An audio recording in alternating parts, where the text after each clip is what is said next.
Hello everyone, कैसे हो आप सभी? आई होप आप सब अच्छे होंगे।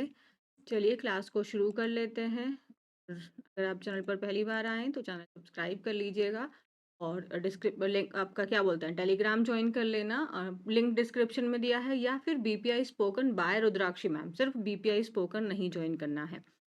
चलो क्लास शुरू करते हैं। पहला शब्द क्या है हमारा? पहला शब्द है हमारा इवैल्यूएशन। इवैल्यूएशन लास्ट में आपको आईओएन लग रहा है तो पार्ट्स ऑफ स्पीच नाउन हो गया। इवैल्यूएशन करने का मतलब होता है मूल्यांकन। मतलब अब मूल्यांकन क्या होता है? देखो, हम जैसे एक एग्जांपल ले लेते हैं। जब हम लोग मॉल जाते हैं या किसी भी शॉप पे जाते हैं, तो वहाँ पे हम उसकी वैल्यूज़ चेक करते हैं ना, उनका प्राइस हम चेक कर रहे होते हैं कि अच्छा, यहाँ पे सपोज़ कर लेते हैं कि ये जो सामान है, ये मान लो ₹70 का मिल रहा है।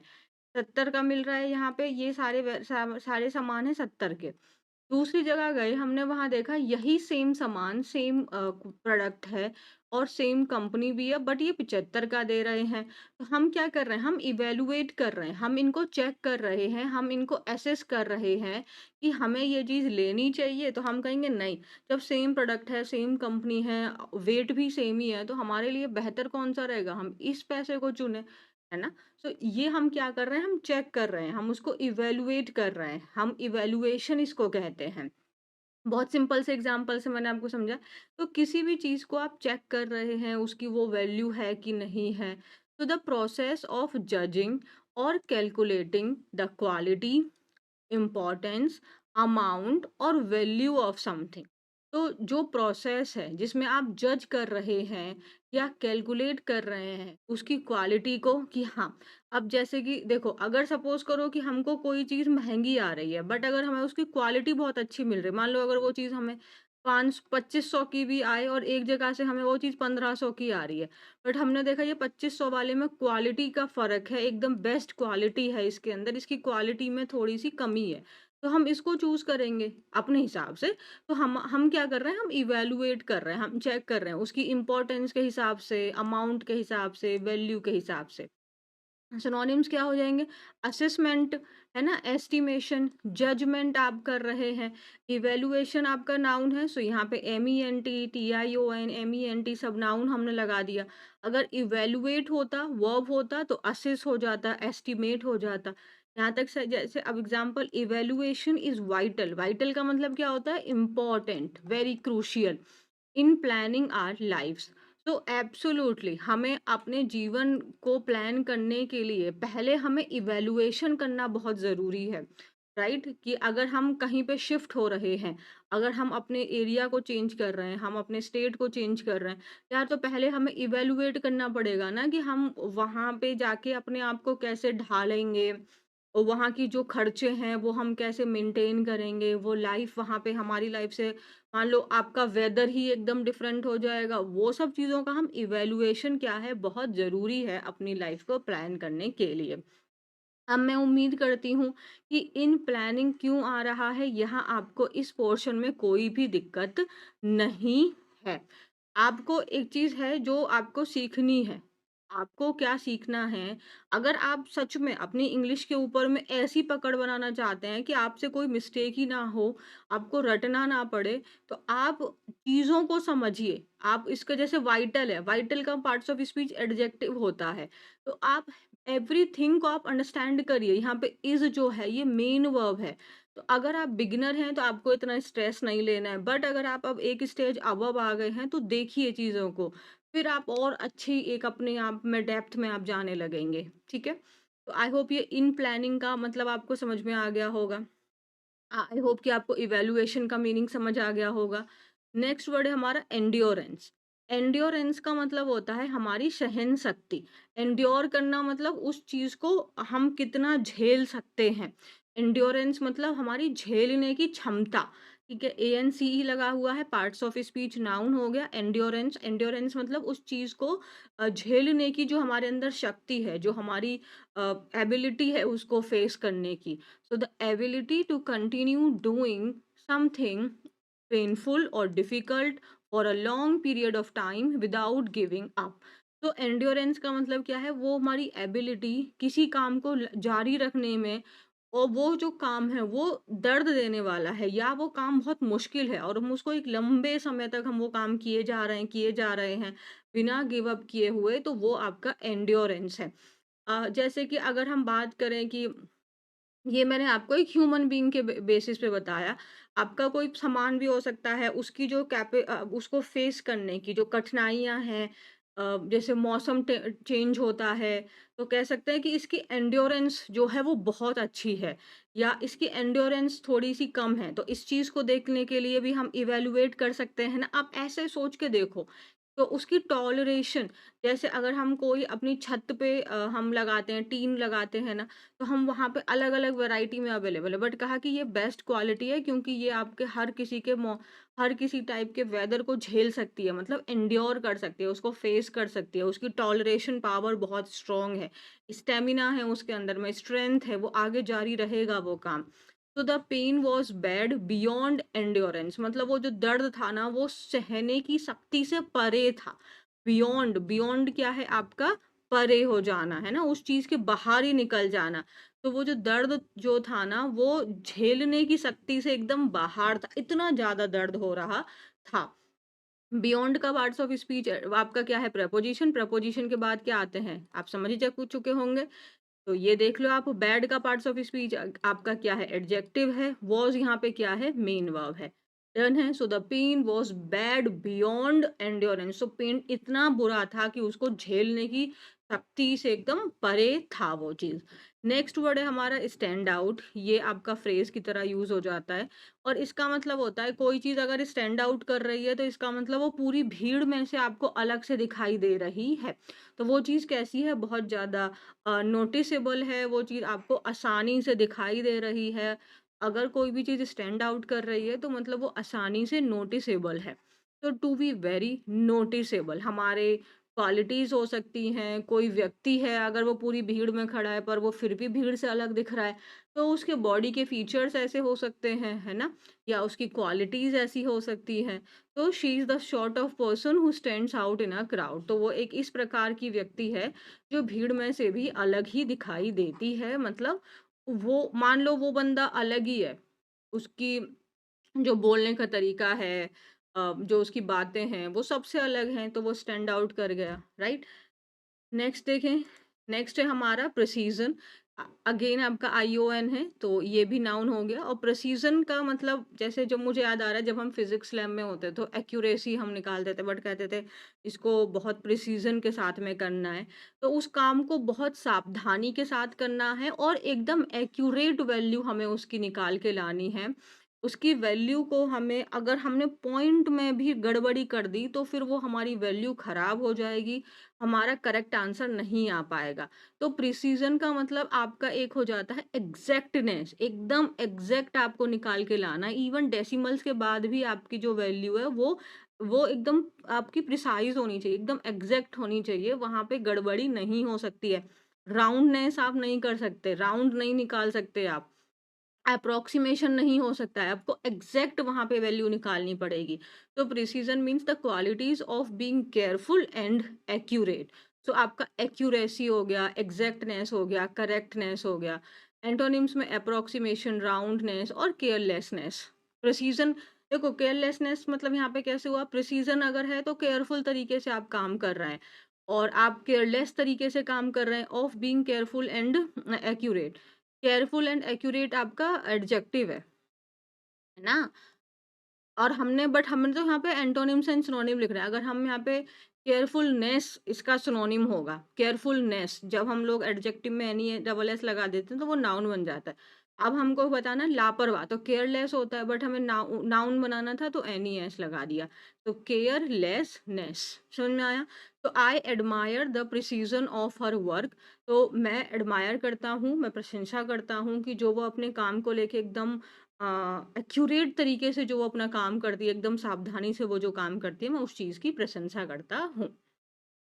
नेक्स्ट है हमारा इन एसेंस। इन एसेंस का मतलब हो जाता है इन शॉर्ट। जैसे ना इन शॉर्ट, जैसे मैंने आपको पूरा आर्टिकल पढ़ाया, फिर उसके बाद में मैंने कहा कि बताओ इसकी समरी आप क्या निकाल पा रहे हैं, तो फिर आप कहेंगे मैम इन एसेंस में तो ये दो आपने क्या किया, एक पूरा पैरा है, एक पूरा आर्टिकल है, उसके आपने 5-6 लाइन में या फिर 2-3 लाइन में ही अपनी बात को सम अप कर दिया। तो इन एसेंस का मतलब हुआ इन शॉर्ट फॉर्म, है ना? कंसाइज़ कर दिया उसका हमने।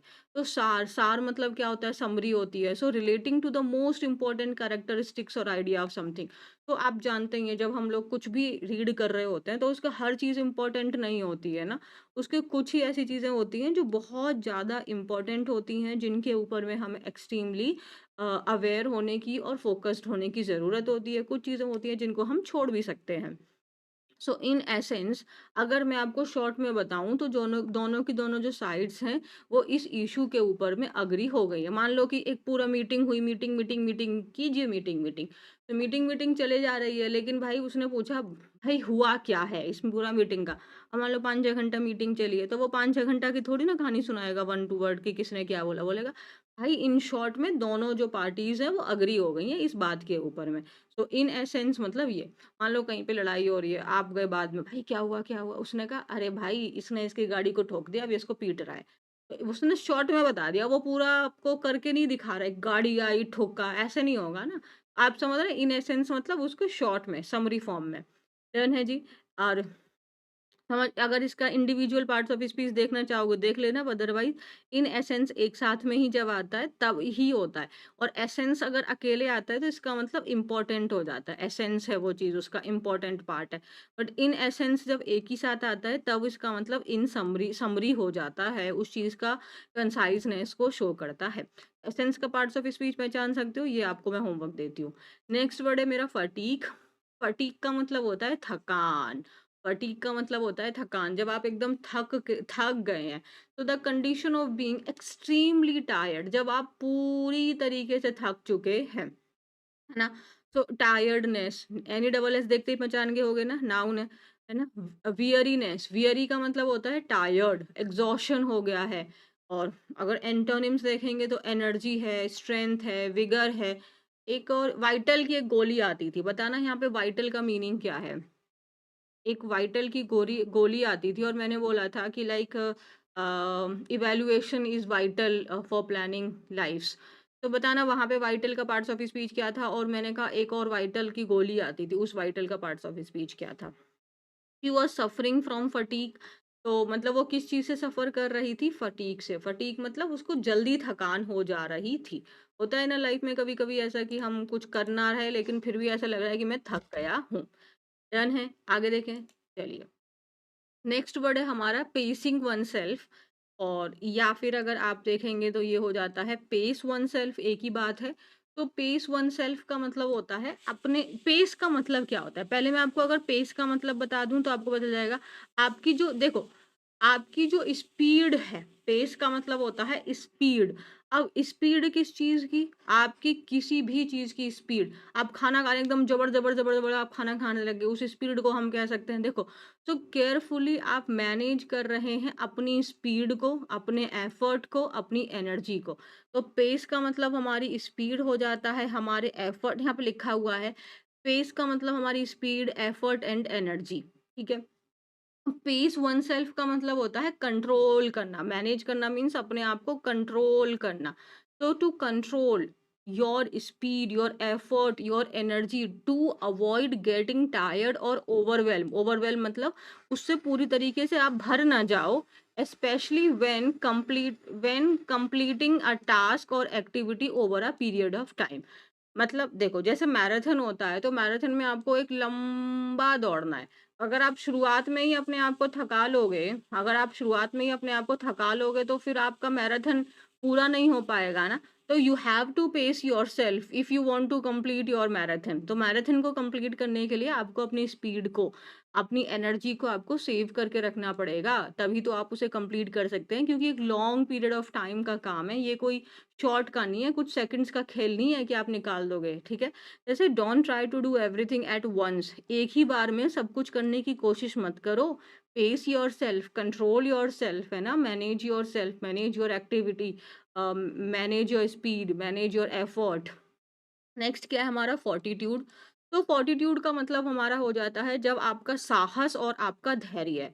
तो is the strength of mind that enables, enables means allows a person to encounter danger और बियर, बियर मीन्स सहन करना, एंड्योर करना, पेन और एडवर्सिटी, एडवर्सिटी मतलब बैड सिचुएशन विद करेज। देख लेते हैं, आपकी दिमाग की वो शक्ति, सिंपल है यार, शक्ति हो गया, शक्ति ही है जो इंसान को वो मतलब शक्ति है आपके अंदर, तो आप किसी भी चीज को, आप चाहे दर्द है, डेंजर है, आप खतरा है, दर्द है, कोई प्रॉब्लम है, आप उसको बहुत साहस के साथ में आप उसका सामना कर रहे हैं। तो करेज है आपका, stamina, ma'am stamina, endurance, oh my God ma'am, bravery, ma'am very good, मजा आ गया। तो एंड्योरेंस का एक और सिनोनिम हमको मिल गया, पार्ट्स ऑफ स्पीच भी हमें मिल गया इसका। स्पाइनलेसनेस, स्पाइन मतलब हमारी रीढ़ की हड्डी, स्पाइन ही नहीं है आपके अंदर में, यानी आपके अंदर रीढ़ की हड्डी नहीं है। रीढ़ की हड्डी नहीं है का मतलब कहते हैं ये क्या रही है, इस इंसान के अंदर रीढ़ की हड्डी नहीं है, इसका मतलब उस इंसान के अंदर में अपनी बात पे खड़े रहने की शक्ति ही नहीं है, एकदम वो कायर है, वो इंसान कमजोर है एकदम वो। तो शी एंड्योर्ड मीन्स उसने झेला अपनी बीमारी को विद ग्रेट फोर्टिट्यूड, मीन्स बहुत करेज और स्ट्रेंथ के साथ उसने फेस किया उसको, है ना। एंड्योर को हमने यहाँ पे वर्ब की तरह यूज कर लिया ना, बाल को देख रहे हो आप। नेक्स्ट है हमारा stem from. Stem from, stem का मतलब होता है किसी चीज का, देखो स्टेम, स्टेम तो जैसे वो रूट में से बाहर निकल के आ रही होती है, वो स्टेम होता है, तना होता है, तो मतलब वहां से वो चीज निकल के आ रही है, ओरिजिनेट हो रही है, डेवलप हो रही है। तो stem from means to develop और कम फ्रॉम समथिंग, वो उस चीज से पैदा हो रही है, उस चीज से आ रही है। तो अगर हम बात करें कि हमारे अंदर थकान किस चीज से स्टेम फ्रॉम हो रही है, थकान किस चीज से ओरिजिनेट हो रही है, थकान किस चीज से डेवलप हो रही है, या फिर इसके अंदर इतनी स्ट्रेंथ कहाँ से आ रही है। तो देयर डिसएग्रीमेंट, जो उनका डिसएग्रीमेंट था ना, वो कैसे डेवलप हुआ, वो कैसे आया, मिसअंडरस्टैंडिंग से। तो उन लोग के बीच में बहुत ज्यादा मिसअंडरस्टैंडिंग हो गई थी, इस वजह से उनके बीच में जो डिसएग्रीमेंट था वो कहाँ से आया, उनकी मिसअंडरस्टैंडिंग की वजह से। ओके, तो आज हमारी स्पेलिंग वोकैबुलरी आज काफी ज्यादा है ना। चलिए आगे देखते हैं। नेक्स्ट है हमारा एम्बिग्विटी। एम्बिग्विटी आईटीवाई लगा हुआ है, पार्ट्स ऑफ स्पीच नाउन है। तो एम्बिग्विटी का मतलब होता है आपका, जब आपकी वो जो बात है वो अनक्लियर है। एम्बिग्विटी का मतलब क्या होता है, वो बात जो अनक्लियर है, वो बात जो आपको समझ ही नहीं आ रही है। अब अगर यार किसी ने कोई स्टेटमेंट दिया, बट वो स्टेटमेंट ही आपको समझ नहीं आ रहा है, वो स्टेटमेंट ही अनक्लियर है, तो वहां पे क्या हो गया, उसका स्टेटमेंट कैसा है, वो एम्बिगुअस है। तो स्टेटमेंट कैसा हो गया उसका, एम्बिगुअस है। तो एम्बिग्विटी मतलब अस्पष्टता, वो चीज क्लियर ही नहीं है, वो सिचुएशन या वो स्टेटमेंट अनक्लियर है। क्योंकि उसको कैसे समझा जा सकता है, उसको एक से ज्यादा तरीके से समझा सकता है, मतलब हाँ भी बोल रहा है वो बंदा, ना भी बोल रहा है वो बंदा, तो उसकी बात का जो मीनिंग है, उसका जो इंटरप्रिटेशन है, वो मोर देन वन वे में निकाला जा सकता है, तो उसकी बात एम्बिगुअस है, उसकी बात अनक्लियर है। तो सिनोनिम्स में देखें तो आपका एम्बिगुअसनेस, क्योंकि देखो नाउन है ना, एम्बिगुअस जो है आपका, वो आपका क्या है, एडजेक्टिव है। एम्बिगुअसनेस हो गया, अनसर्टेनिटी है मीन्स अनक्लियर है वो बात। वेगनेस का मतलब क्या हो गया, वेग मतलब आपका अनक्लियर होता है, वेग मतलब अनक्लियर होता है। एक वोग होता है, इस वोग का मतलब क्या है जरा बता दीजिएगा। लेट मी से दिस, मैं कह देती हूँ, टू अवॉइड एनी एम्बिग्यूटी, किसी भी तरीके के कंफ्यूजन को दूर करने के लिए। हाँ, एम्बिग्यूटी का मतलब कंफ्यूजन भी हो जाएगा। I am not coming to the party, मैं साफ साफ बता दे रही हूँ, मैं दोबारा से बता दे रही हूँ ताकि कोई कंफ्यूजन ना हो कि मैं पार्टी में नहीं आ रही। अच्छा, इसके एंटोनिम्स क्या होंगे, एकदम साफ तरीके से, क्लैरिटी, सर्टेनिटी, क्लियरनेस, है ना। नेक्स्ट है हमारा टैक्टिकल जजमेंट। टैक्टिकल जजमेंट का मतलब क्या होता है, टैक्टिकल जजमेंट का मतलब ये होता है कि वो जजमेंट जो आपको तुरंत लेनी पड़ रही है, वो उस सिचुएशन में जो आप अपनी समझ से वो जो डिसीजन ले रहे हैं, अब वो जो डिसीजन है वो आपका शॉर्ट टर्म के लिए है ना। वो होता है आपका टैक्टिकल जजमेंट, मतलब आप जो शॉर्ट टर्म, अभी आपको कोई प्रॉब्लम हो रही है तो आपको तुरंत डिसाइड करना पड़ रहा है कि आपको नेक्स्ट स्टेप क्या उठाना है। तो वो ऑन द स्पॉट जब हमें डिसीजन लेनी होती है, वो हो जाती है हमारी tactical judgement. The ability to make effective decisions in the short term, focusing on immediate actions and response to specific situation. उस पर्टिकुलर सिचुएशन को आपको रिस्पॉन्स करते हुए आपको इमीडिएट एक्शन लेना होगा, और वो जो है वो आपका शॉर्ट टर्म के लिए है। ठीक है? इमीडिएट की स्पेलिंग याद है ना? इमीडिएट की याद है ना, उस दिन हमने कितना एक्सट्रीमली फ़ोकस दिया था, इमीडिया, मीडिया, और फिर लास्ट में हमने कैसे लर्न किया था? इमीडिएटली, हाँ, टीईएलवाई, वो इमीडिएटली लर्न किया था ना। मैं सोचूँ मैंने उस दिन लर्न तो करवाया था, ये गलत कहाँ जा रहा है? हाँ, हमने क्या था ना, आई एम, फिर मीडिया, आई एम मीडिया, मैं मीडिया हूँ और टेलीविज़न पे तुमको देखूँगा। तो आई एम मीडिया और टेली, फिर बाद में वाई। तो ये इमीडिएटली हमने पढ़ा था और यहाँ से इमीडिएट हो गया। आई एम मीडिया, MEDIA, और अगर सिर्फ़ आपका वो लगाना है मीडिएट, तो TE हो जाएगा, बेचारा LY चला जाएगा। देख लो बाल को, तुम्हें लर्न हो रहा है कि नहीं हो रहा है, तभी तो क्लास सक्सेसफुल होगी, नहीं तो कोई मज़ा ही नहीं आएगा यार। स्टोर मैनेजर ने records a popular item quickly upon noticing high sales to meet demand and prevent lost sales. तो जो स्टोर मैनेजर है उसने तुरंत देखा कि भाई ये आइटम है जो लगातार फटाफट से जा रहा है, जल्दी-जल्दी ये लोग खरीद रहे हैं इसको। तो तुरंत उसने ऑर्डर किया भाई ये, ताकि जल्दी से हमारा वापस आ जाए, कहीं ऐसा ना हो कि हमारी जो लो क्या है, जो हमारी सेल्स है उसको हैम्पर हो जाए, है ना? तो ऐसा ना होने के लिए उसने क्या लिया, तुरंत डिसीज़न लिया। स्टन्ड का मतलब क्या होता है, जब आप किसी चीज़ से एकदम सरप्राइज़्ड हो जाते हैं। सो बहुत चक्का मतलब आप कंप्लीटली क्या हो गए हैं, शॉक्ड हो गए हैं उस चीज़ से, सरप्राइज़्ड हो गए हैं वो उस चीज़ को देख के। तो स्टन्ड मतलब आप शॉक हो गए, है ना? तो पार्ट्स ऑफ स्पीच क्या है इसका? एडजेक्टिव है, अमेज़्ड, आश्चर्यचकित हो जाना, शॉक्ड, सरप्राइज़्ड या डम्बफाउंडेड, ठीक है? अब आप सोचेंगे मैम ये किस सेंस में चौंकने की बात कर रहा है, तो ये अकॉर्डिंग टू सेंटेंस आप इसको देखेंगे कि ये पॉजिटिव में सरप्राइज बोल रहा है कि नेगेटिव सेंस में बोल रहा है। जैसे we were stunned by their reaction, तो जो उनका रिएक्शन था ना उस चीज को देख के हम लोग क्या हो गए थे, एकदम आश्चर्यचकित हो गए थे।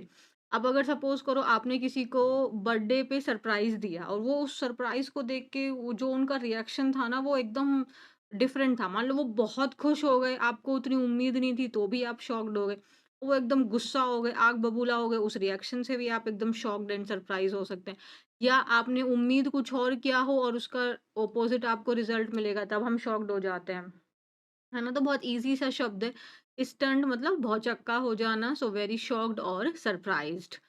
अमेज़्ड आपका जनरली पॉज़िटिव ही रहता है, बाकी में आप अकॉर्डिंग टू सेंटेंसेस को देखेंगे। नेक्स्ट क्या है हमारा, कंसेशन, ION लगा हुआ है, पार्ट्स ऑफ स्पीच नाउन है। इसका मतलब होता है किसी चीज़ में रियायत। रियायत मतलब उसको नेगोशिएट करना, उसमें बातचीत करके उसको छूट देना, है ना? बीच का एक समझौता करना उस चीज़ में, या फिर कंसेशन का मतलब आप उसमें छूट दे रहे हैं। So something that you agree to do in order to end an argument, तो उस आर्ग्यूमेंट को खत्म करने के लिए आपने कुछ कंसेशन दिया, मतलब आपने उसमें नेगोशिएट किया, समझौता किया कि हाँ ठीक है, तुम्हारी बात यहाँ तक ठीक है, मेरी बात यहाँ तक ठीक है, तो एक बीच का रास्ता निकाल लिया, वो आपका कंसेशन हो गया, कॉम्प्रोमाइज हो गया, बार्गेन्स हो गया। तो नेगोशिएशन मीनिंग आपको पता ही होगा, बार्गेन हो गया। दुकानदार से हमने बोला कि मान लो कोई सामान था 700 का, हमने कहा, "हैं भैया ऐसे थोड़ी होता है, इसको हम 300 में लेंगे।" उसने कहा, "ऐसे कैसे हो जाएगा बहन जी, मैं तो इसको 700 से 1 रुपया कम ना दूँ।" तो आपने कहा, "देखो भैया देना है तो दो, मैं ज़्यादा से ज़्यादा 350 दूँगी।" उसने कहा, "ऐसे थोड़ी है।" तो फिर आप चल दिए। फिर उसने कहा, "रुकिए बहन जी, आप इसे 550 में ले जाइए।" आपने कहा, "भैया ऐसे नहीं होगा।" कहा, "चलिए ना आपकी ना मेरी, 500 में ले जाइए।" आपने ले लिया तो वहाँ पे कॉम्प्रोमाइज़ कर लिया उसने भी, कुछ आपने भी। बार्गेन कर लिया, कंसेशन हो गया, उस डेडलॉक को ख़त्म करने के लिए हमने कुछ रियायत दे दी। तो this strict rule was relaxed by concession, so ये जो स्ट्रिक्ट रूल था इसको थोड़ी-सी छूट मिली जब हम लोगों ने उस चीज़ के बीच में नेगोशिएशन किया। नेक्स्ट है हमारा ऑप्टिमिस्टिक। ऑप्टिमिस्टिक कौन होते हैं? आशावादी। ऐसे लोग कौन होते हैं जो हमेशा पॉजिटिव थिंकिंग रखते हैं। अगर लाइफ में कुछ नेगेटिव भी हो गया है तब भी हम ऐसा होप कर रहे हैं कि सब पॉजिटिव ही होगा, अच्छा ही होगा। सो होपिंग और believing that good things will happen in the future. तो आई थिंक कि हमें ज़्यादा से ज़्यादा ऑप्टिमिस्टिक ही होना चाहिए लाइफ में। पैसिमिस्टिक होके आप क्या ही ले लेंगे, है ना? कुछ मिल तो जाना नहीं है पैसिमिस्टिक होके। तो इट्स बेटर कि हम होपफुल रहें, इट्स बेटर हम पॉजिटिव सोच के साथ में अपना काम करें। तो we all should be optimistic rather than pessimistic. So parts of speech क्या है इसका? एडजेक्टिव, हमें ऑप्टिमिस्टिक होना चाहिए, आशावादी होना चाहिए। Promising, bright, hopeful. अगर हम सपोज करो, अगर हम सैड हो जाएं किसी बात को लेके और बहुत दुखी हो गए, हम कुछ कोशिश ही करना बंद कर दें, हम मान लें कि हम हार गए, तो हार मान लेना ही एक अपने आप में जिंदगी खत्म होने के बराबर है। बट आपने सोचा कि भाई हो गया, खत्म नहीं हुआ है, यही चीज तो खत्म हुई है ना, बाकी तो सब कुछ बचा है ना, उससे मैं नया क्रिएट कर सकता हूँ। तो हमें ऑप्टिमिस्टिक रहना है लाइफ में, पेसिमिस्टिक नहीं, होपलेस नहीं होना है। पेसिमिस्टिक नहीं, डिसमल नहीं, सैड नहीं होना हमें। सो द स्टोरी थी वो कैसे खत्म हुई? एक ऑप्टिमिस्टिक नोट पे, मतलब अच्छा हुआ, उसमें होपफुल चीजें हुई। तो ऑप्टिमिस्टिक का मतलब होता है आशावादी और पेसिमिस्टिक का मतलब होता है निराशावादी। ऑप्टिमिस्टिक मीन्स जब आप ऐसी होप कर रहे हैं कि सब अच्छा ही होगा भविष्य में, और पेसिमिस्टिक मतलब हर बात में आप निराश ही निराश हैं, वो निराशावादी होता है। चलिए आप लोग बताइए, आप में से कितने आप ऑप्टिमिस्टिक हैं और कितने पेसिमिस्टिक हैं? ठीक है। नेक्स्ट वर्ड क्या है हमारा? शैवी। शैवी का मतलब होता है जज्जर। जज्जर से आपको मीनिंग समझ में आया? जैसे कोई बिल्डिंग है, वो एकदम बुरी अवस्था में है, कभी भी गिर सकती है, एकदम खराब हो गई है, अब उसको कंप्लीटली डिस्ट्रॉय करके नया उसको करना पड़ेगा, या उसको तुरंत ही रेनोवेट करना पड़ेगा। तो वो चीज़ें हैं या वो प्लेस है, जैसे कभी-कभी कपड़े एकदम इतने पुराने हैं कि वो फट गए हैं, उनमें से सब उनके जो रेशे हैं वो सब बाहर आ गए हैं।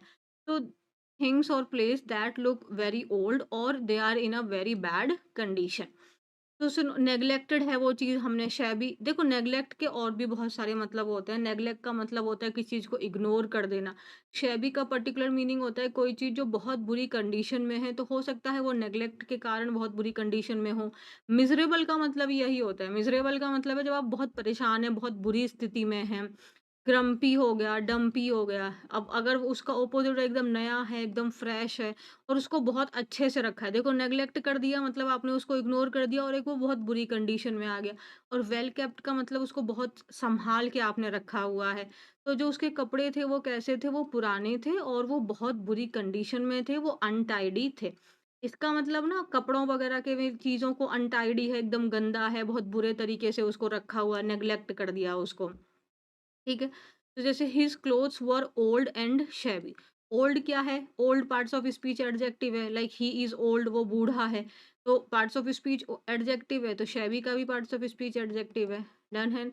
नेक्स्ट क्या है हमारा? स्टेलमेट। स्टेलमेट का मतलब होता है एक ऐसी सिचुएशन जहाँ पे कोई आगे ही नहीं बढ़ पा रहे, एक डेडलॉक क्रिएट हो गया। जैसे ट्रैफिक में आपने देखा होगा, ये जाने की लाइन है, ये आने की लाइन है। लेकिन कुछ लोग होते हैं जो जल्दी-जल्दी करके वो इसी वाली लाइन में घुस जाते हैं। अब यहाँ एकदम डेडलॉक क्रिएट हो गया, क्योंकि ये लाइन तो ऑलरेडी ब्लॉक्ड हो रखी है। यहाँ तो जंगल है, यहाँ तो आप कुछ कर नहीं सकते हैं। अब ये पूरा ब्लॉक्ड है और भाई साहब ने यहाँ से आ गया। अब वो जाने वाला बंदा यहाँ फँस गया, तो ना वो जा पा रहा है, ना ये आगे निकल पा रहा है। तो कैसी सिचुएशन हो गई है? एकदम डेडलॉक हो गया है। तो a situation in an argument हो गया, या जहाँ पे कोई भी जो साइड है ना तो वो जीत रही है और ना ही वो हार रही है, कोई प्रोग्रेस ही नहीं हो रहा है। चेस में भी हो गया, गेम क्या हो गया? टाई हो गया है। डेडलॉक क्रिएट हो जाना, फिर आपका ग्रिडलॉक हो गया, स्टैंड स्टिल या फिर स्टैंड ऑफ। जैसे despite long discussions, despite means के बावजूद, ये प्रेपोजिशन है और इसके बाद ऑफ नहीं लगाते हैं। तो लॉन्ग डिस्कशंस के बावजूद में जो वर्कर्स और जो मैनेजमेंट के बीच में जो बातचीत थी वो कैसी रही? स्टेलमेट रही, मतलब कोई भी आगे बात ही नहीं बढ़ी, एकदम डेडलॉक बना रहा। वो वर्कर्स अपनी बात पे अड़े रहे और मैनेजमेंट अपनी बात पे अड़ा रहा, और कोई भी आगे सॉल्यूशन ही नहीं निकल आया। किसी ने कोई कंसेशन नहीं किया, किसी ने कोई नेगोशिएशन नहीं किया, सब लोग अपनी ही बात पे अड़े हुए थे। तो आप पहचान सकते हैं पार्ट्स ऑफ स्पीच क्या है? इन क्या है? प्रेपोजिशन है। इनके बाद में स्टेलमेट आया है, तो ये क्या है? नाउन है। आपको वो शब्द नहीं, आप पूरी इंग्लिश को देखेंगे तो आपको हर चीज़ एक दूसरे की मदद करते हुए दिख जाएगी। नेक्स्ट वर्ड है हमारा क्रम्बल। क्रम्बल का मतलब होता है जैसे किसी चीज़ के टुकड़े-टुकड़े कर देना या किसी चीज़ के टुकड़े-टुकड़े होना। पार्ट्स ऑफ स्पीच वर्ब है। बिल्डिंग है, बिल्डिंग क्रम्बल हो रही है मतलब वो ढह रही है, वो गिर रही है और वो टूट रही है ना? सो टू ब्रेक और कॉज़ समथिंग टू ब्रेक। अब वो खुद से टूट रही है या आप उसको तोड़ रहे हैं छोटे-छोटे पीसेज़ में। डेटेरियोरेट का मतलब होता है बद से बदतर होना, वो चीज़ और बुरी अवस्था में जा रही है और खराब हो रही है, वर्सन हो रही है, डिक्लाइन हो रही है, डिमिनिश हो रही है। अब जैसे यहाँ पे बोला है crumble the cookies into small bytes, मतलब कुकीज जो हैं, जो बिस्किट्स हैं, उनको छोटी-छोटी बाइट्स में तोड़ दो, उनको क्रम्बल कर दो, उनको ब्रेक कर दो। ठीक है? बिल्डिंग आपकी क्रम्बल हो रही है, तो बिल्डिंग क्या हो रही है? बिल्डिंग टूट रही है। डायकॉटमी। डायकॉटमी का मतलब क्या होता है? देखो, डायकॉटमी का मतलब पढ़ने से पहले एक बार ये सेंटेंस पढ़ते हैं। There is often a dichotomy between what politicians say and what they do. क्या मतलब समझ में आया? ऑफन मीन्स अक्सर। तो अक्सर क्या होती है? डायकॉटमी होती है, जो पॉलिटिशियंस कहते हैं और जो करते हैं, डायकॉटमी होती है। कहने और करने में डाइकोटमी होती है, मतलब जो वो कह रहे हैं और जो कर रहे हैं, आप समझ गए ना? पॉलिटिशियंस क्या क्या कहते हैं और क्या क्या करते हैं, तो उन दोनों की जो बीच की बातें होती हैं वो एकदम क्या करती हैं, एक दूसरे को कॉन्ट्राडिक्ट करती हैं। कहा आपने कुछ और किया आपने कुछ और ही, तो वो दोनों बातें जो हैं वो एक दूसरे के कंप्लीटली क्या हैं? ऑपोजिट हैं, एक दूसरे के कंप्लीटली अलग हैं, अगेंस्ट हैं। कॉन्ट्रा का मतलब आपको पता है? कॉन्ट्रा का मतलब ही होता है अगेंस्ट। कॉन्ट्रा का मतलब होता है वो चीज अगेंस्ट है।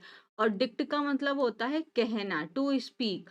तो आपकी जो बातें हैं अगर आपस में कॉन्ट्राडिक्ट कर रही हैं, तो मतलब आपके जो दो स्टेटमेंट्स हैं वो आपस में ही मैच नहीं कर रहे, वो दोनों ही एक दूसरे के विपरीत हैं। ठीक है? सो डाइकोटमी मतलब आपके कथन में, आपके कहने में और आपकी करनी में, आपके करने में, दोनों में एकदम अंतर है। मतलब एकदम टू पोल्स अपार्ट हो गए, एकदम अलग अलग हो गया है, वो डाइकोटमी हो गया। हमारा लाइफ भी तो डाइकोटमी हो सकता है ना।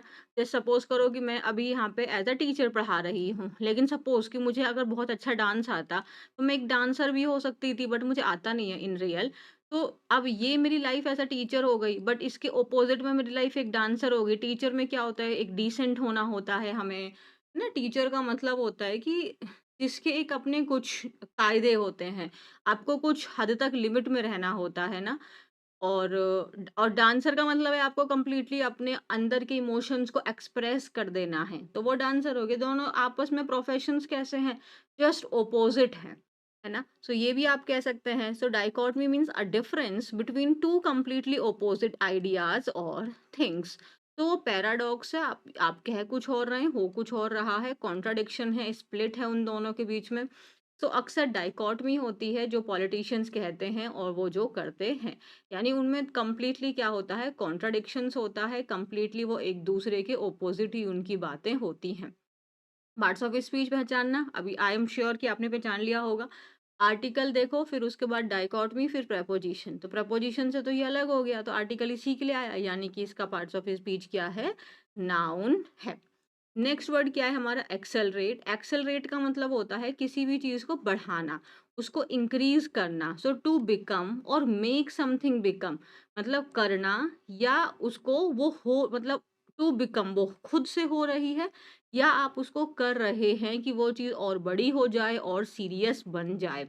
आप उसको इंक्रीज कर रहे हैं, बढ़ा रहे हैं, एक्सेलरेट कर रहे हैं। गाड़ी में जब हम लोग एक्सेलरेट करते हैं, तो गाड़ी की स्पीड को हम क्या करते हैं? इंक्रीज करते हैं, उसको और इंटेंसिफाई करते हैं, है ना?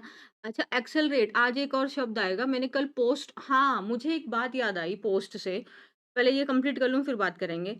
और एक्सेलरेट का एंटोनिम क्या होगा? उसको घटा रहे हैं आप, इंक्रीज का ऑपोजिट डिक्रीज हो गया, उसको लेसन कम कर रहे हैं, डिमिनिश कर रहे हैं, कम कर रहे हैं आप उसको। तो प्रॉब्लम को भी आप एक्सेलरेट कर सकते हैं ना, जैसे आग में घी डालना, तो वो भी तो बात को एक्सेलरेट ही करते हो आप। आग में घी डाल दिया, मान लो आपके फादर ऑलरेडी अपसेट है आपके भाई से, और आपने आके एक और ऐसी बात बता दी कि आपकी सिस्टर ने आके, जिससे उनका गुस्सा और बढ़ गया। उन्होंने एक्सेलरेट कर दिया उस चीज को, उसको और बढ़ा दिया, उनके गुस्से को, उस सिचुएशन को और खराब कर दिया, उसको वर्सन कर दिया। लेसन मतलब LESSEN, लेसन, याद रखना ओ एन और ई एन में अंतर है। ई एन वाला जो है ये आपका वर्ब है, इसका मतलब होता है किसी चीज को कम करना। ठीक है? तो डिक्रीज करना, लेसन, डिमिनिश। तो दे एक्सेलरेटेड द कॉन्फ्लिक्ट, वही कॉन्फ्लिक्ट, मैंने वही बोला कि उनके बीच में डिसएग्रीमेंट था, और उस चीज को उसने और ज्यादा क्या कर दिया? इंक्रीज कर दिया, उसको और सीवियर बना दिया। मुझे याद है मैंने आई थिंक परसों एक पोस्ट पे मैंने आपको पूछा था कि मुझे आप सिनोनिम बताइए। सिनोनिम मैंने पूछा था एम्बिग्विटी का। पास्ट में लास्ट में क्या लगा हुआ है? एम्बिग्विटी। एम्बिग्विटी, एम्बिगुअस नहीं है वो, एम्बिग्विटी है, आईटीवाई लगा हुआ है। जब भी शब्द के लास्ट में आईटीवाई लगता है तो वो नाउन होता है। और अगर हम किसी भी नाउन का अगर हम सिनोनिम या एंटोनिम मार्क करेंगे तो हम उसका सेम ही तो फॉर्म मार्क करेंगे ना यार। जैसे मैंने आपको यहाँ पे एक्सेलरेट है, एक्सेलरेट वर्ब है। तो ये जितने भी मैंने यहाँ पे चाहे इसके सिनोनिम्स लिखे हों, चाहे मैंने इसके एंटोनिम्स लिखे हों, सब ये वर्ब के फॉर्म में ही है। तो ये increase, rise, accelerate, intensify, decrease, lesson, diminish, ये सब आपके आपके वर्ब है। डाइकोटमी नाउन है, सो पैराडॉक्स, कॉन्ट्रडिक्शन, स्प्लिट, ये सब यहाँ पे नाउन के फॉर्म है। तो अगर मैंने आपको एम्बिग्विटी पूछा है, एम्बिग्विटी क्या है? नाउन है। आंसर भी क्या होगा आपका? आई थिंक एम्बिग्विटी ही था। आंसर भी आपका क्या होना चाहिए? आपका नाउन फॉर्म में ही होना चाहिए, है ना? यानी कि वो आपका देखो अनक्लियर क्या है? समझो इस चीज़ को। अनक्लियर, क्लियर आपका एडजेक्टिव है, अनक्लियर भी आपका एडजेक्टिव है। अगर मैं एम्बिगुअस पूछती, एम्बिगुअस, ओयूएस, तो ये हो जाता आपका अनक्लियर इसका आंसर। बट मैंने वहाँ पे आपको एडजेक्टिव नहीं, मैंने नाउन फॉर्म पूछा एम्बिग्विटी, आप मुझे अनक्लियर मार्क नहीं कर सकते। या तो अगर वहाँ पे मैंने इसका नाउन फॉर्म बना दिया होता अनक्लियरनेस, तो आप मार्क कर सकते थे। आई होप आप मेरी बात समझ पा रहे हैं। इवन फिर मैंने वहाँ पे कमेंट सेक्शन में लिखा कि फिर भी आप लोग गलत आंसर मार्क कर रहे हैं। तो ये चीज़ हमें ध्यान रखनी है, हमें थोड़ा और सीरियस होना है, अटेंशन के साथ में हमें काम करना है। डन है? इसीलिए मैं बोलती हूँ कि जैसे अब आपको ये चीज़ समझनी है कि स्पोकन इंग्लिश का मतलब ये नहीं होता कि बोलना है तो कुछ भी बोलना है। करेक्ट ही तो बोलना है ना यार। आफ्टर ऑल हमें सीख रहे हैं, मेहनत कर रहे हैं, तो हम एक अच्छे स्पीकर के लिए ना कि कोई हमारा मज़ाक बनाए कहे चलो ठीक है अभी लर्निंग स्टेज पे है। अगर लर्निंग स्टेज पे हम गलत कर रहे हैं तो हम आगे भी तो गलत ही करेंगे। ठीक है? तो अगर हमसे पूछा गया है नाउन फॉर्म, तो आप आंसर भी नाउन फॉर्म में ही करेंगे। अनक्लियर सही है, बट वो एडजेक्टिव है वहाँ पे। एम्बिग्विटी नाउन है, तो आप मुझे नाउन में बताएँगे। अगर मैंने अनक्लियरनेस ऑप्शन इसीलिए आपको कन्फ्यूज़ करने के लिए मैंने वो ऑप्शन दिया था। जब मैं क्वेश्चन बनाती हूँ तो बहुत सोच समझ के मैं ध्यान में रखती हूँ कि बच्चे कहाँ कन्फ्यूज़ करेंगे। मुझे याद था आप अनक्लियर पक्का मार्क करोगे और आपने वही किया। ऐसे नहीं करना है। डन है जी? चलिए। नेक्स्ट वर्ड है हमारा क्रूशियल। नेक्स्ट वर्ड क्या है हमारा? क्रूशियल।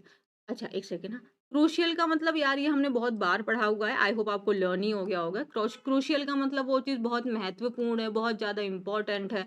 तो something that is extremely important और नेसेसरी।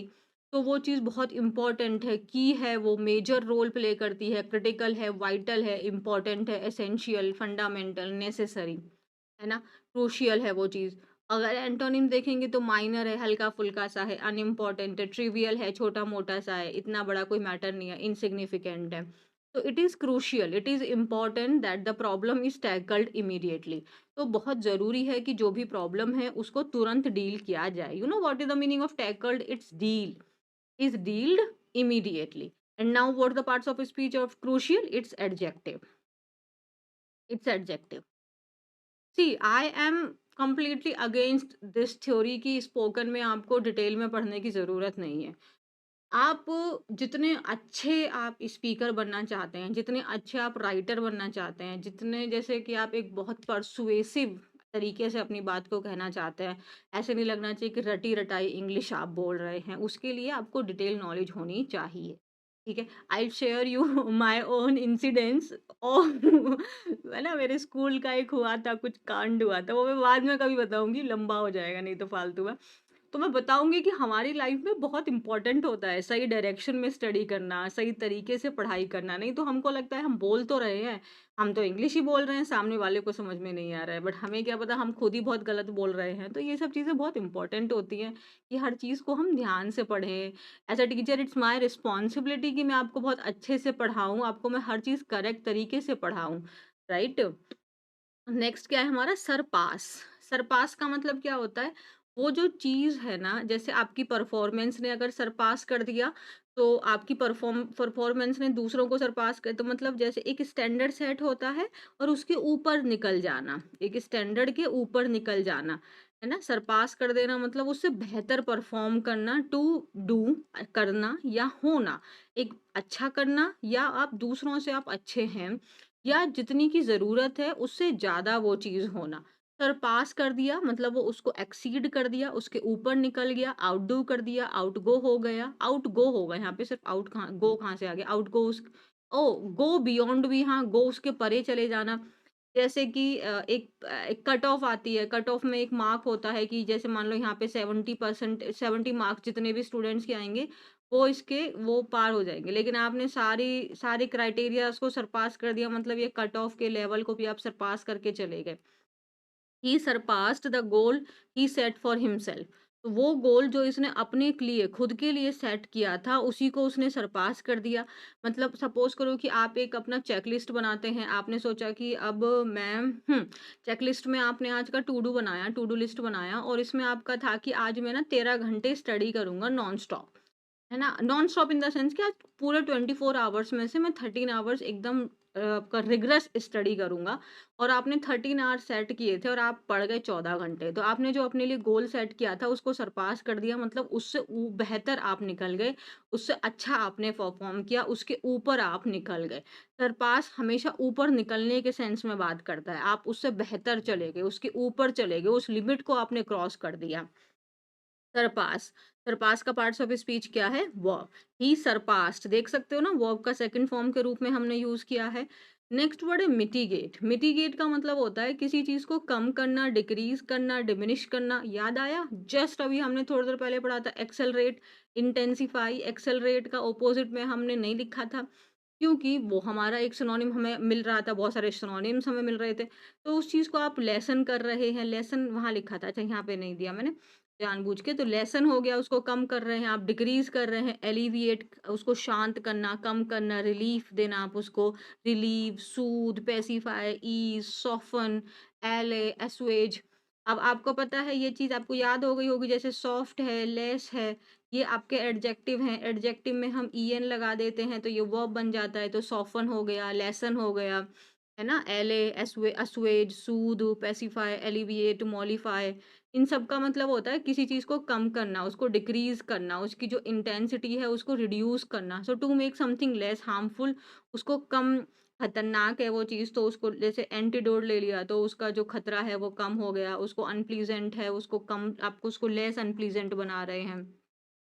है ना? हमारा बोलने का तरीका ऐसे होता है ना कि अगर हम अपनी जैसे आग में घी डालना तो आप उसको एक्सेलरेट कर रहे हैं, लेकिन आपने इस तरीके से बात को बोला कि जो अनप्लीज़ेंट तो थी बट उसको आपने थोड़ा जैसे अ, एक होता है ना मैं भूल रही हूँ वो शब्द की अनप्लीज़ेंट बात को थोड़ा माँ के बोलना। हाँ, यूफ़ेमी होता है ना यूफ़ेमिज़्म यस यूफ़ेमिज़्म होता है, यस करेक्ट। और इसके एंटोनिम्स क्या हो जाएँगे? इंटेंसिफ़ाई उसको बढ़ा देना, एक्सेलरेट, एग्रावेट या इंक्रीज़ हो गया। तो she was trying to mitigate her anger तो वो क्या कोशिश कर रही थी जो उसका गुस्सा है सपोज़ माँ है, माँ हमारी गुस्सा हो गई है, तो अपनी माताजी के गुस्से को शांत करने की कोशिश वो कर रही थी। वहाँ पे लो लेकिन उसने एक्सेलरेट कर दिया था उस कॉन्फ्लिक्ट को और बढ़ावा दे दिया था। तो she was trying to mitigate, mitigate का पार्ट्स ऑफ स्पीच क्या है? वर्ब है क्योंकि एक्सेलरेट का पार्ट्स ऑफ स्पीच भी क्या था? वर्ब ही था। नेक्स्ट क्या है हमारा pave the way. Pave the way का मतलब होता है किसी के लिए रास्ता बनाना, उसके लिए वो आपने वो सिचुएशंस क्रिएट कर दी जिसके थ्रू वो इंसान जाके उस काम को परफॉर्म कर सकता है। तो to create conditions that make it easier for conditions वो शर्तों वाला नहीं है कंडीशन, एक सिचुएशंस आपने ऐसी क्रिएट कर दी है उसके लिए ताकि वो काम उसके लिए और आसान हो जाएगा करने में या फिर for someone to achieve something.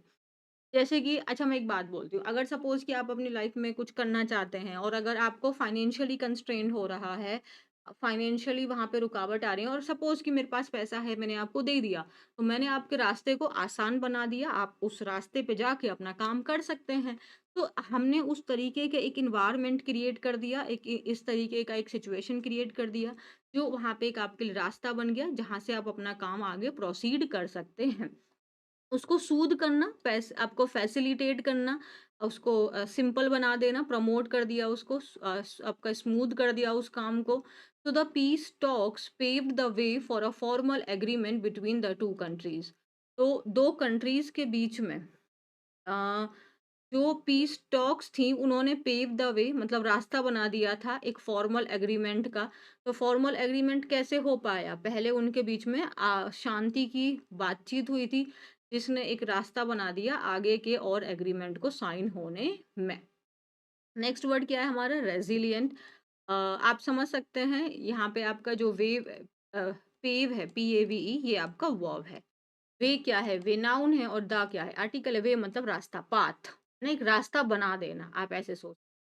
रेज़िलिएंट का मतलब हो जाता है आप बहुत स्ट्रॉन्ग हैं, आप पावरफुल हैं, आप उस काम को करने के लिए आप उतने फ्लेक्सिबल भी होता है वैसे इसका मतलब। रेज़िलिएंट का मतलब फ्लेक्सिबल भी होता है। फ्लेक्सिबल लोग कैसे होते हैं? जो अकॉर्डिंग टू सिचुएशन अपने आप को ढाल लेते हैं। तो फ्लेक्सिबल होना भी लाइफ में ज़रूरी होता है ना? और स्ट्रॉन्ग होना भी ज़रूरी होता है। तो रेज़िलिएंट का मतलब है you are strong enough to deal with illness, shock, change और एनीथिंग। एनीथिंग उससे आप डील कर सकते हैं, आप उससे बाहर निकल सकते हैं, उतने स्ट्रॉन्ग आप हैं। So you are resilient. Resilient so parts of speech इसका रेज़िलियंस होता तो नाउन होता, इसका एडजेक्टिव है। स्ट्रॉन्ग होना, टफ हो आप, हार्डी हो, रोबस्ट मीन्स एकदम स्ट्रॉन्ग हो, पावरफुल हो, मस्कुलर हो आप, ठीक है जी। और कमज़ोर हो, वल्नरेबल मतलब आप कमज़ोर हैं, सेंसिटिव हैं आप। तो लाइफ कैसी है? लाइफ हार्ड है, life is hard, so you have to be resilient, you have to be strong. Absolutely यार, we all have to be strong, otherwise तो कोई भी आके कुछ भी बकवास कर देगा। तो we have to be strong, life तो हार्ड है ही, लेकिन हमें तो मजबूत होना पड़ेगा ना। नेक्स्ट वर्ड है हमारा डिबिलिटेट। आपको पता है हम मजबूत कैसे बनते हैं? मजबूत बनने के देखो पहले तो हमारा ब्रेन हमारा स्ट्रांग होना चाहिए। हम अपनी बॉडी को खाना खिलाते हैं तो वैसे ही हम अपने ब्रेन को खाना खिलाना है। ब्रेन को खाना कैसे खिलाते हैं? That I am very strong, ना मैं बहुत स्ट्रांग हूँ और मैं कुछ भी कर सकता हूँ। अच्छे सेंस में बोलने का है। मैं अपनी लाइफ में कुछ भी कर सकता हूँ, मुझे कोई दिक्कत नहीं है। दिक्कत है तो मैं इसको फेस करने के काबिल हूँ। आप मेरे को भगवान ने सारी बॉडी सब कुछ अच्छे से दिया हुआ है ना, तो यानी कि मैं ऑलरेडी सेल्फ सफिशिएंट हूँ। अब जो मुझे इस लाइफ में चाहिए, वो मैं खुद अपने लिए क्रिएट कर सकता हूँ। आपको अगर आप सही तरीके से अपना काम करेंगे, तो आप हो जाएगा। मुश्किलें आएँगी, लेकिन वो हो जाएगा। आपको बस यही सोचना है कि आई एम वेरी स्ट्रांग। ये सिचुएशन स्ट्रांग नहीं है, ये प्रॉब्लम्स स्ट्रांग नहीं है। I am strong, I will overpower these problems. Yes, you all have to be resilient. I am very resilient, yes. नहीं तो कहाँ ज़िंदगी में यार मौका मिलता है हमको इतना कुछ कर पाने का, है ना? हमें क्रिएट करना पड़ता है। तो नेक्स्ट है हमारा डिबिलिटेट। हर कोई हमें कमज़ोर करने वाला तो हर कोई आ रहा है। रेज़िलिएंट हमें खुद बनना पड़ेगा। तो आपका डिबिलिटेट का मतलब होता है कमज़ोर करने वाला। सो टू मेक समवन और समथिंग फिज़िकली वीक। तो क्रिपल आपने उसको एकदम अपाहिज बना दिया, क्रिपल कर दिया, डिसेबल हो गया, अंडरमाइन कर दिया, उसको कमज़ोर कर दिया। ताकत कौन ही दे रहा है? स्ट्रेंथन, आप खुद को स्ट्रेंथ करिए, खुद को फोर्टिफाई करिए। इतना मजबूत बना लीजिए अपने चारों तरफ में कि कोई भी बाहरी चीज़ आपको नुकसान ही ना पहुँच पाए। अपने आप को एनर्जाइज़ रखिए, है ना? डिसीज़ जो होती है, जो बीमारी होती है, वो पेशेंट को क्या कर देती है? कमज़ोर बना देती है, डिबिलिटेट्स कर देती है और उसको लीविंग देम वेरी वीक, और उसके बाद वो बहुत कमज़ोर हो जाते हैं। थ्राइव, THRIVE, इसका मतलब होता है हिंदी में आप समझ सकते हैं फलना-फूलना, मतलब बहुत तरक्की करना, ग्रो करना, है ना? तो टू ग्रो, डेवलप और to be successful. Parts of speech पहचान लिया होगा, तरक्की करना, फलना-फूलना, पार्ट्स ऑफ स्पीच वर्ब हो गया। अगर हम इसके सिनोनिम्स देखें तो फ्लोरिश हो गया, प्रॉस्पर हो गया, ब्लूम हो गया या सक्सीड, है ना? एंटोनिम्स में फेल, स्ट्रगल, डिक्लाइन। जैसे जो प्लांट्स हैं वो ग्रो करते हैं कहाँ पर? फर्टिलाइज्ड सॉइल पे। तो जो उपजाऊ सॉइल होती है उसी पे तो प्लांट्स ग्रो करेंगे, उसी पे तो प्लांट्स फलेंगे फूलेंगे। तो थ्राइव का मतलब क्या होता है? फलना फूलना, ग्रो करना, डेवलप करना, सक्सेसफुल होना। Flourish, prosper, Bloom, succeed. Antonyms में क्या होगा? फेल हो गई वो चीज़, डिक्लाइन है, स्ट्रगल कर रही है वो चीज़, है ना? और सेंटेंस हमने देख लिया। नेक्स्ट वर्ड है हमारा वाइब्रेंट। वाइब्रेंट कलर होते हैं जो बहुत चमकीले होते हैं, एकदम ब्राइट होते हैं। सो कलर को अगर हम वाइब्रेंट कह रहे हैं तो वो बहुत चमकीला है, एकदम ब्राइट है। पर्सन को हम वाइब्रेंट कह रहे हैं तो वो एकदम उत्साहपूर्ण है, पूरा एनर्जी से भरा हुआ है। Energetic, bright and full of life और एक्साइटमेंट, है ना? तो ये हमारा वाइब्रेंट हो गया। तो आप सोच के देखो, हम किसी व्यक्ति को वाइब्रेंट कह रहे हैं, उसकी पर्सनैलिटी कैसी है, बहुत उत्साहपूर्ण है, तो यानी कि वो पार्ट्स ऑफ स्पीच में क्या जाएगा? एडजेक्टिव जाएगा। अगर हम किसी रंग को वाइब्रेंट कह रहे हैं, तो वो व्यक्ति कैसा है? एक्टिव है, dynamic, energetic, lively, spirited, vigorous. Antonyms में क्या होगा? स्पिरिटलेस मतलब एनर्जी ही नहीं है, एकदम डल है, पेल मतलब जब कलर वगैरह पेल होता है तो वो जैसे कहते हैं ना, इसका रंग बहुत फीका है, हाँ, फीका। और अगर हम किसी व्यक्ति को कह रहे हैं कि जैसे बीमारी के बाद चेहरा एकदम डल हो जाता है, पेल हो जाता है ना? तो लाइफलेस है वो। तो she had a vibrant personality, तो इसकी पर्सनैलिटी कैसी है? बहुत एनर्जेटिक है, बहुत एक्साइटेड है और फुल ऑफ लाइफ है उसकी एनर्जी, जो हाँ, एनर्जी कह सकते हैं। और उसने अपने रूम को कैसे पेंट किया है? वाइब्रेंट ब्लू से। तो ब्लू कैसा लग रहा है? एकदम ऐसा लग रहा है शाइन कर रहा है, एकदम चमक रहा है, एनर्जी डाल रहा है ना? सो ये हो गया हमारा वाइब्रेंट। यहाँ पे दोनों का मतलब समझ में आ गया। थ्राइव का मतलब ग्रो होना और वाइब्रेंट का मतलब क्या होता है? चमकीला है, उत्साहपूर्ण, एनर्जी से भरा हुआ। डन। नेक्स्ट क्या है हमारा? इमेंस। इमेंस का मतलब होता है कोई भी चीज जो बहुत बड़ी हो, विशाल है वो चीज, और बहुत ज़्यादा है, अत्यधिक है। तो extremely large, great in size और डिग्री। तो कोई भी चीज़ जो बहुत ज़्यादा हो, इमेंस है वो चीज़, colossal, enormous, huge, mammoth, vast. Antonyms में देखें तो छोटा सा है, टाइनी है, मिनिएचर है, छोटे छोटे से फॉर्म है, मिनिएचर फॉर्म्स हैं, माइक्रोस्कोपिक है।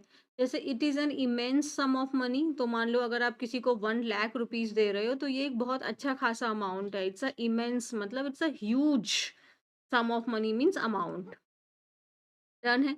इमेंस का पार्ट्स ऑफ स्पीच समझ में आया। इट इज एन इमेंस, तो यहाँ पे parts of speech, it is an immense sum of money. तो एक्चुअली में बताओ, बड़ा है वो चीज़, ह्यूज है, लार्ज है, she is large, huge, big, उसकी एडजेक्टिव यानी उसकी विशेषता बता रहे हैं, तो पार्ट्स ऑफ स्पीच एडजेक्टिव है।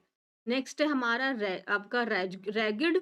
इसका मतलब क्या होता है? फटा, कटा फटा होना, मतलब पुराना एकदम कपड़ा है वो, टूटा फूटा सा है, फटा हुआ है, अच्छी कंडीशन में नहीं है।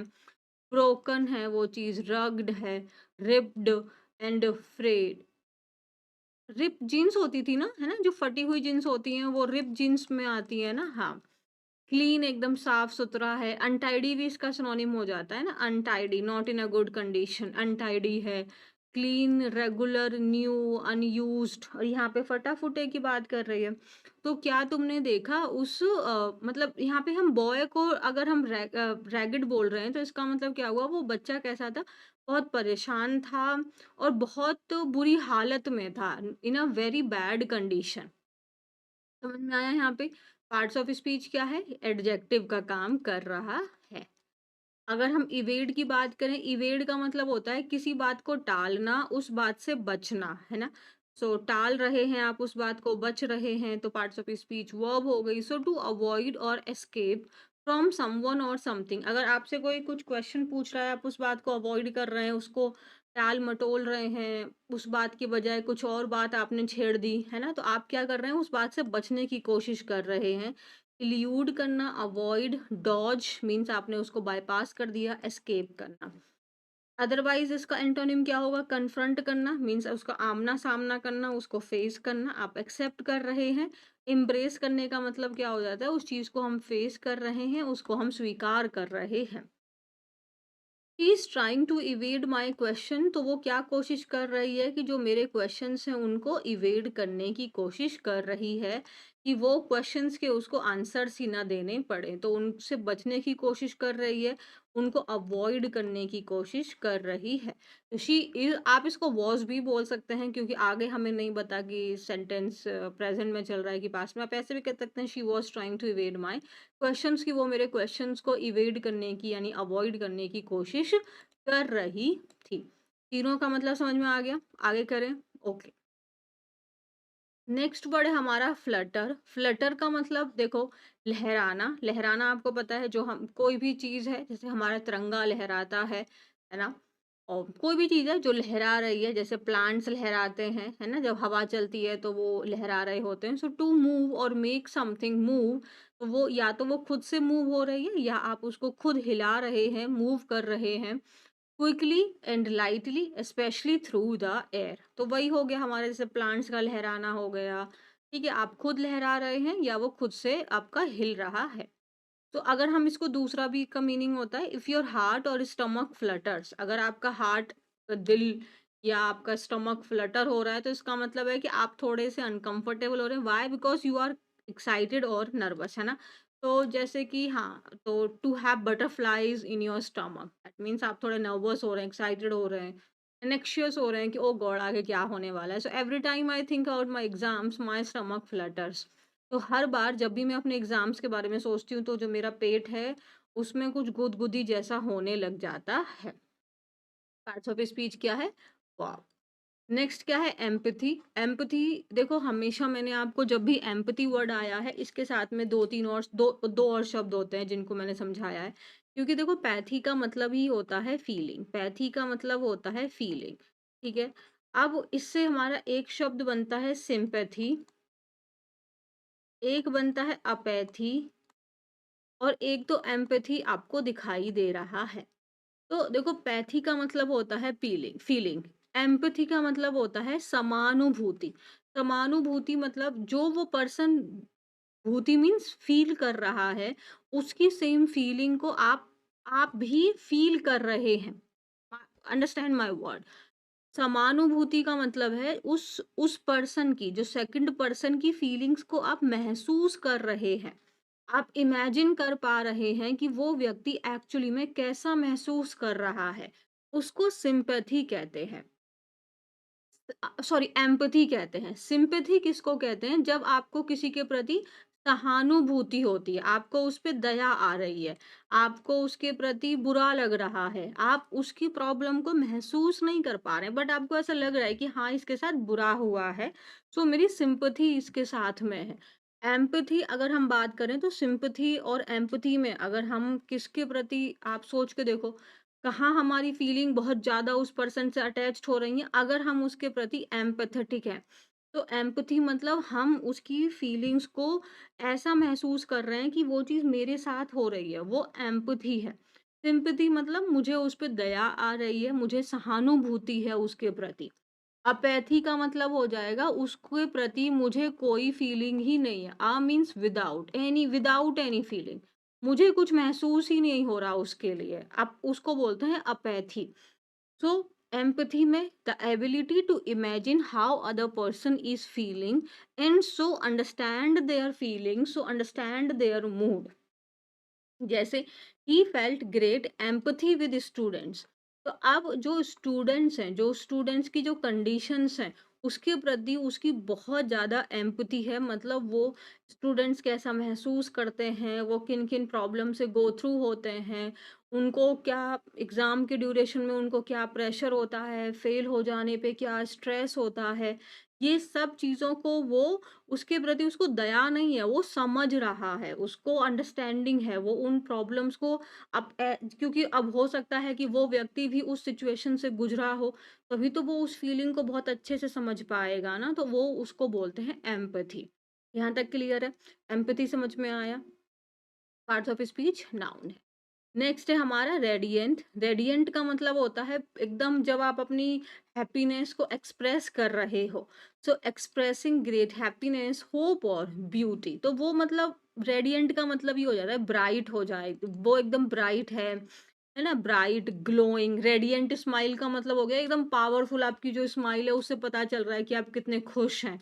सो ब्राइट है, ग्लोइंग है, स्माइलिंग, सनी, चीयरफुल।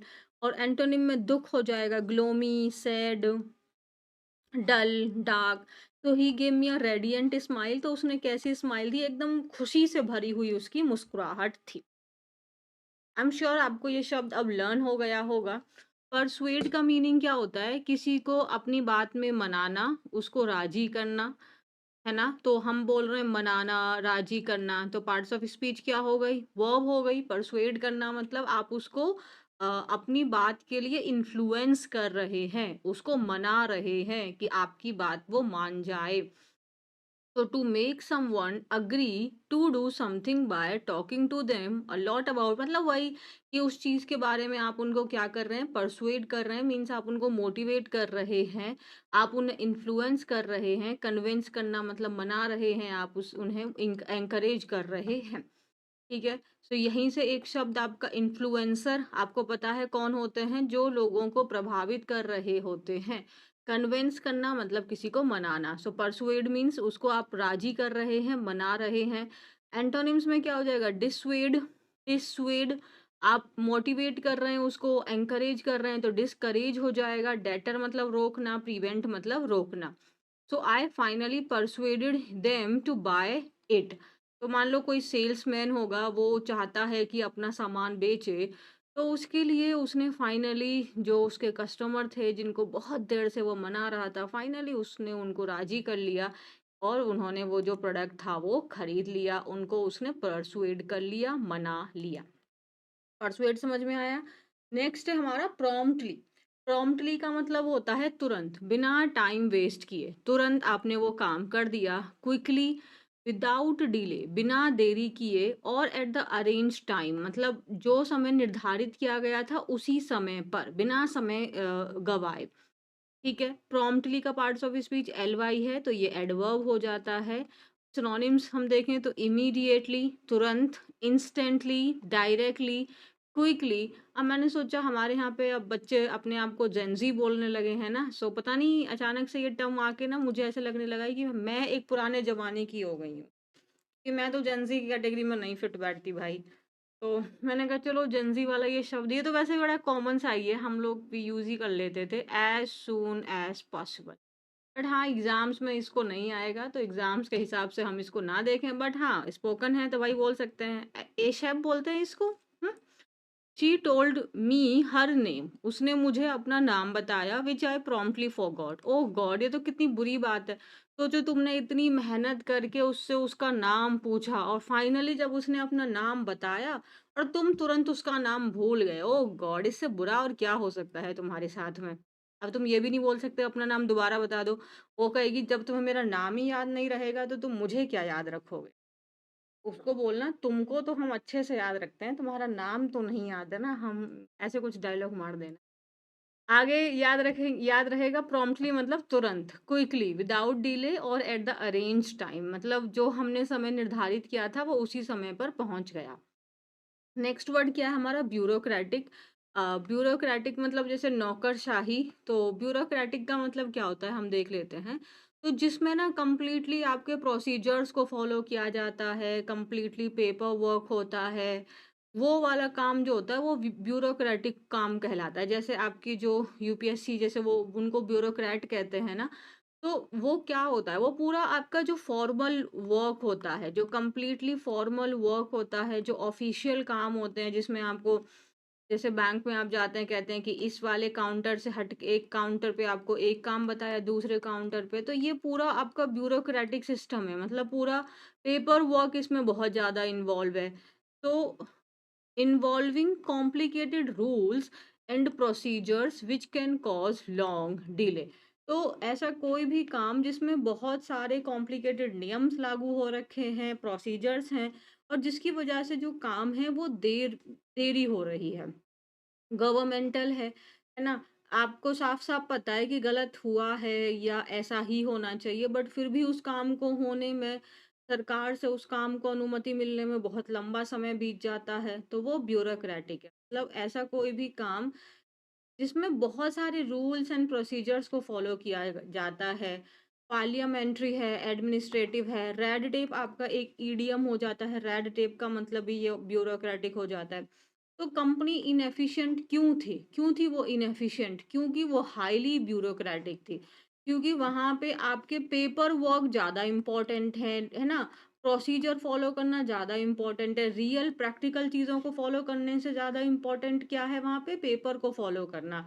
इससे क्या हो गई, चीज़ें इनएफिशिएंट हो जाएँगी, ऑब्वियसली चीज़ें इनएफिशिएंट हो जाएँगी। अगर रूल्स कॉम्प्लिकेटेड होंगे, अगर किसी काम को करने में आपको बहुत ज़्यादा समय लग रहा है, तो वो ऑब्वियसली वो इनएफिशिएंट होगा, वो एफिशिएंट कहाँ से हो जाएगा, ठीक है?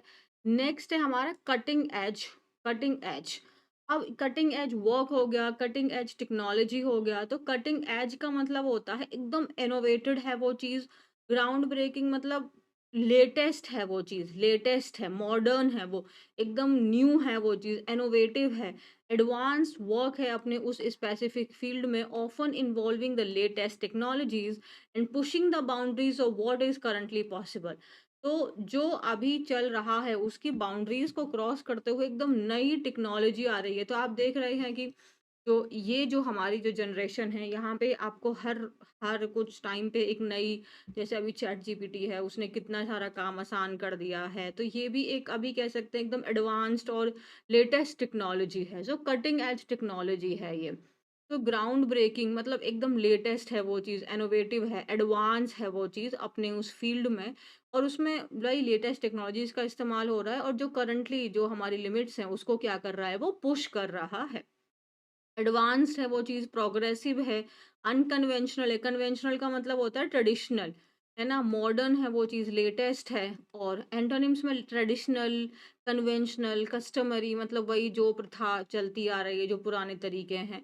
तो एम्प्लॉइज़ को क्या होने की ज़रूरत है, अपने अंदर में नेसेसरी स्किल्स को डेवलप करने की ज़रूरत है to maintain a cutting edge in technological advance. तो अब जो एम्प्लॉयज़ हैं, उनको अपने अंदर ज़रूरत है कि जो भी रिक्वायर्ड आपके स्किल्स हैं, वो उनको अपने अंदर डेवलप करें, सीखें, जो ये कटिंग एज वर्ल्ड है, कटिंग एज टेक्नोलॉजीज़ के साथ में आपको मेंटेन करने के लिए। नेक्स्ट वर्ड क्या है हमारा? सिग्निफिकेंट। सिग्निफिकेंट का पार्ट्स ऑफ स्पीच होता है एडजेक्टिव। इसका मतलब होता है कोई भी चीज़ जो बहुत महत्वपूर्ण है, वो जो बहुत इम्पोर्टेंट है, लार्ज है वो चीज़, या ग्रेट है, especially in leading to a different result और to an important change. Significant का मतलब ये हो गया बहुत है वो चीज़, मतलब एक अच्छी खासी है, किसी भी चीज़ को बदलाव लाने के लिए, उसमें कुछ भी चेंज करने के लिए, तो वो चीज़ मेजर है, इम्पोर्टेंट है, सब्सटेंशियल, मच, मीनिंगफुल, की, है ना? अगर हम एंटोनिम देखें तो स्मॉल है, हल्का-फुल्का सा, माइनर, लिटिल, नेग्लिजिबल, ट्रिवियल। तो he won a significant amount of money, तो उसने जो अमाउंट जीता है, जो अमाउंट उसको मिला है, वो एक अच्छा खासा अमाउंट है। वो एक सिग्निफिकेंट अमाउंट है, मतलब वो बदलाव लाने लायक है। सपोज़ करो कि अगर आपने किसी लॉटरी जीत ली या केवीसी जीता, और उसमें आपने मान लेते हैं 10 लाख रुपए जीत लिए। तो 10 लाख से एक अच्छा खासा चेंज लाया जा सकता है, एक गुड अमाउंट है 10 लाख, है ना? 10 लाख में हमारी कंप्लीट लाइफ को हम चेंज कर सकते हैं। तो सिग्निफिकेंट मीन्स गुड, अच्छा खासा, in large in amount, great in amount, है ना? Important in leading to a different result और टू इम्पोर्टेंट चेंज। डन यहाँ तक? नेक्स्ट क्या है? At the core of something. तो कोर का मतलब ये होता है कि वो चीज़ मोस्ट इम्पोर्टेंट है, मोस्ट एसेंशियल है। So at the core of something means the most essential, most important, necessary, fundamental है वो चीज़, तो बेसिक है, आधार है वो चीज़ आपका, सेंट्रल पार्ट ऑफ समथिंग। तो the lack of funding is at the core of the problem. तो अब कोई मान लो कि कोई प्रॉब्लम है, पॉवर्टी है, पॉवर्टी का मेन प्रॉब्लम ही क्या है? पॉवर्टी किस वजह से है? फंडिंग की वजह से है। लोगों के पास पैसे नहीं है, लोग बीमार हैं, इलाज नहीं करवा पा रहे हैं, स्टूडेंट सही से पढ़ाई नहीं कर पा रहे हैं। तो मेन मेजर प्रॉब्लम क्या है? मेजर प्रॉब्लम क्या है? कोर क्या है इस चीज का? हार्ट क्या है? सेंटर क्या है? प्रॉब्लम क्या है? मेजर मेजर प्रॉब्लम है लैक ऑफ फंडिंग। नेक्स्ट क्या है? Cross fertilisation of ideas. So cross fertilisation का ही मतलब हो जाता है, आप देखो, अब इसको हम आप सोचेंगे फर्टिलाइजेशन तो आपका वो जो खाद वगैरह को कहते हैं, बट क्रॉस फर्टिलाइजेशन का आइडियाज का मतलब हो गया जब हम अलग अलग लोगों के आइडियाज को सुन रहे हैं, उनको मिक्स कर रहे हैं, उनको अंडरस्टैंड कर रहे हैं। तो the process of combining and integrating diverse, diverse means अलग अलग, पर्सपेक्टिव मीन्स नजरिया, उनका नज़रिया, उनको point of view, knowledge and concepts from different fields और culture to generate new ideas, innovation और deeper understanding. Absolutely cross fertilisation of idea is very very important, है ना? हम अपने आइडियाज पे वर्क कर रहे हैं तो शायद हम उतने अच्छे से ना कर पाए, कि हर किसी का अपना अपना पर्सपेक्टिव है, हर किसी का अपना अपना पॉइंट ऑफ व्यू है, नॉलेज है, चीज़ों को अंडरस्टैंड करने का अपना तरीका है, उनके कॉन्सेप्ट्स हैं। So the process of combining and integrating diverse means अलग-अलग perspective means point of view, knowledge and concepts from different field or culture to generate means to produce new ideas, innovations and deeper understanding. I hope कि ये meaning समझ में आ गया होगा। And this is your cross fertilisation. तो cross fertilisation मतलब जब अलग अलग हम लोगों की विचारधारा को समझते हैं, उनके नॉलेज को अंडरस्टैंड करते हैं, फिर उनको मिलाकर जब हम कोई काम करते हैं, तो वहां पे हम एक क्रॉस फर्टिलाइजेशन ऑफ आइडियाज कहलाता है। नेक्स्ट है हमारा एज इट हैपेंड। इसे हम जनरली कोइंसिडेंस को दिखाने के लिए शो करते हैं। ऑफन इंडिकेटिंग, ऑफन मीन्स अक्सर, इंडिकेट करना मीन्स दर्शाना, अ कोइंसिडेंस, कोइंसिडेंस मतलब इत्तेफाक, और something occurring unexpectedly at the same time और in the same way as something else. As it happened they both chose the same outfit, मतलब इत्तेफाक से, कोई पहले से सोचा समझा नहीं था और दोनों ने सेम ही आउटफिट, सेम ही कपड़े को, सेम ही ड्रेस को चुना। तो एज इट हैपेंड मतलब हम लोग इसे जनरली सेंटेंस के स्टार्टिंग में लगाते हैं और हम ये शो करते हैं कि ये काम कोइंसिडेंसली हुआ है, ये काम अनएक्सपेक्टेडली हुआ है, प्री प्लानिंग के साथ में ये नहीं हुआ है, इंटेंशनली ऐसा नहीं किया गया था।